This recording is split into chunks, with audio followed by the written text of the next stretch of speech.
কিন্তু এয়া এনেকুৱা মাছখিনি ল'লোঁ আজি আৰু কিনো বনাওঁ আপোনালোকক দেখুৱাই থাকিম। আপোনালোকে মোৰ ভিডিঅ'টো শেষলৈকে চাই থাকিব। আৰু এইখিনি বাহিৰত থৈ দিলে মেকুৰীয়ে খাই দিব যিহেতু, সেইটো কাৰণে ফ্ৰিজত ভৰাই থৈ দিওঁ এতিয়া।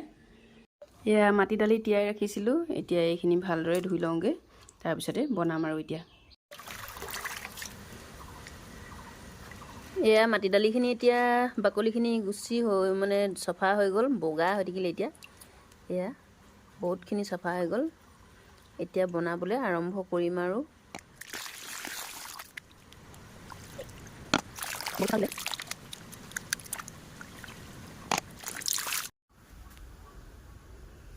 এতিয়া পাতি দিলোঁ গেছত, নিমখ দিওঁ। আৰু এয়া মধুসোলেং টেঙা আনি পিনে বাচি দি পিনে থৈ দিছিলোঁ ফ্ৰিজত ভৰাই, তো চাফা হৈ আছে। এতিয়া মাছখিনি বাছি লওঁ।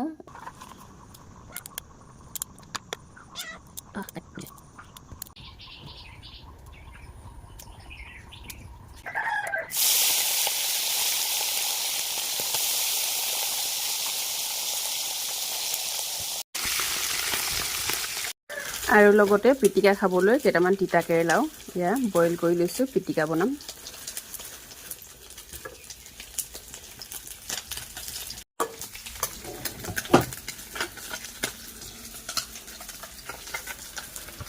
অলপ নিমখ দি দিম ইয়াতে।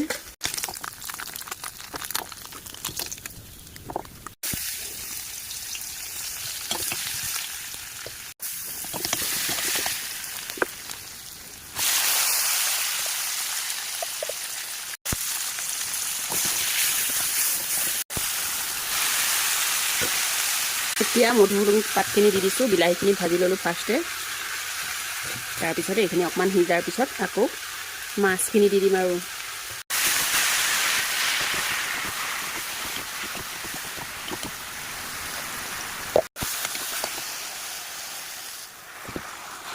অলপ পানী দি দিছোঁ, চিপচিপীয়া হ'লে খাবলৈ ভাল লাগিব।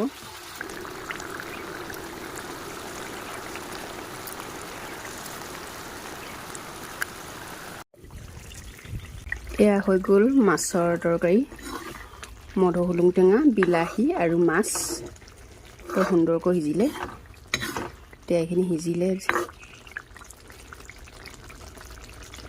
আৰু লগতে বনাই আছোঁ এইপিনে এয়া মাটি দালি, এয়াও সিজিলে বৰ সুন্দৰকৈ।